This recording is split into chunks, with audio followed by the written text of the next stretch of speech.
Welcome to a new deep dive. Today, we're digging into a part of the Bible that, let's be honest, many people might just skim over.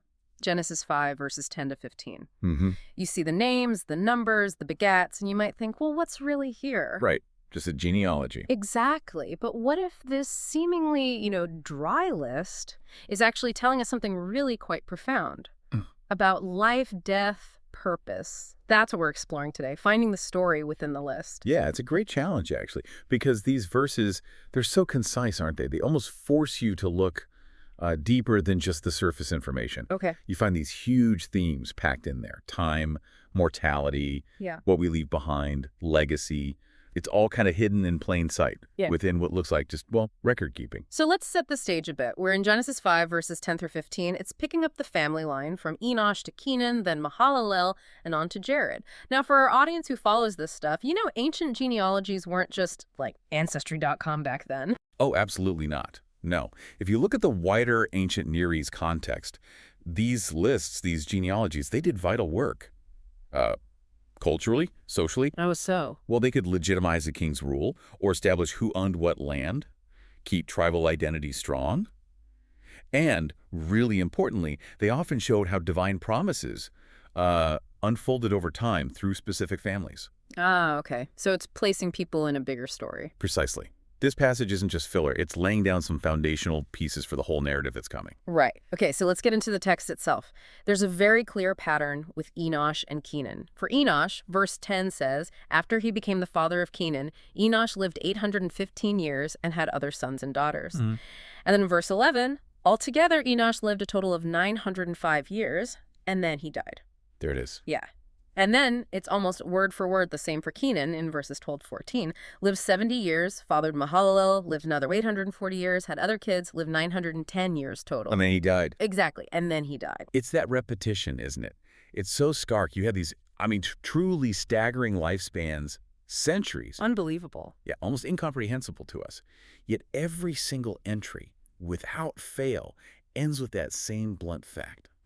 Death. It really jumps out. It does. It's a powerful contrast. Immense longevity, side by side with the absolute certainty of mortality. It's almost like a theological statement baked right into the structure. What kind of statement? Well, that human existence, even at its longest, even back then, was finite. Mortality wasn't, a later development. It was there from the beginning, according to this text. And it makes you ask, okay, if even 900 years ends this way, what actually matters? What gives life its meaning? That's a heavy question to find in a genealogy list. It is, but it's right there in the rhythm of the text. Okay, so you have this finality of death, but at the same time, there's also this constant continuation, right? Life keeps going. We see that moving to Mahalalel in verse 15. When Mahalalel had lived 65 years, he became the father of Jared. It's like one life sparks the next. Exactly. It's this idea of an unbroken chain. That's crucial.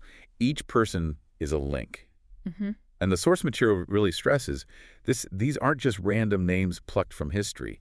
They're connected. They form a specific, purposeful lineage moving forward towards key figures like Noah, who comes just a few generations later. And if you follow that thread much, much further down the line, it's the same lineage that eventually leads to Jesus in the New Testament narrative. Wow. So these names we barely recognize, they're actually foundational. Absolutely. They're part of the scaffolding for the entire biblical story. Shows how these early chapters, these details, are really integral. They're not just backstory. Okay, so we've got long life, certain death, but also this continuous connected line moving forward. But then there's another layer, isn't there? Let's talk about the name Mahalalel itself. Ah, yes. That's fascinating. The source points out it means praise of God. Finding that kind of meaning tucked away in a name, right here in the list, that feels significant. It really does. It makes you stop and think, doesn't it? Yeah. How can a life, even one just summed up by a name and some years in a list, point to something bigger? Yeah. The name meaning praise of God. It suggests there's more going on than just biology, more than just lineage. It hints that maybe these lives, just by being lived, by fulfilling their part in this chain, could somehow reflect a connection to the divine. Like their existence itself was a form of praise. Perhaps, or at least pointed towards it. It suggests that even the basic facts of a human life can carry a deeper, maybe even a theological weight. So bringing this forward, what does this mean for us today? thousands of years later. We're definitely not living 900 years. No, certainly not. But these verses, they seem to invite us to think about our own spot in the story, right? Our own connections. Absolutely. It prompts you to think about legacy. What are you contributing? What are you passing on? And that phrase, had other sons and daughters, that keeps popping up. Right. It's not just a biological fact. Yeah. It points to fruitfulness and the continuation not just of life, but potentially of values, of faith, of purpose across generations. So it makes you ask. Yeah, it raises that question. Yeah. What are we passing on? Beyond just our immediate family, maybe? To our communities, what ripples do we leave behind? Our impact lasts longer than our lifespan, just like theirs did in a different way. Okay, so as we kind of wrap up this deep dives then, maybe the provocative thought to leave people with is this. How do you actually see your own life? Is it part of something bigger? What does legacy even mean to you personally? And think about Mahalalel, praise of God.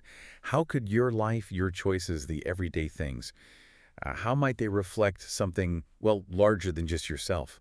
Maybe without even realizing it sometimes. Yeah. It's a challenge, isn't it? How do you make your days count?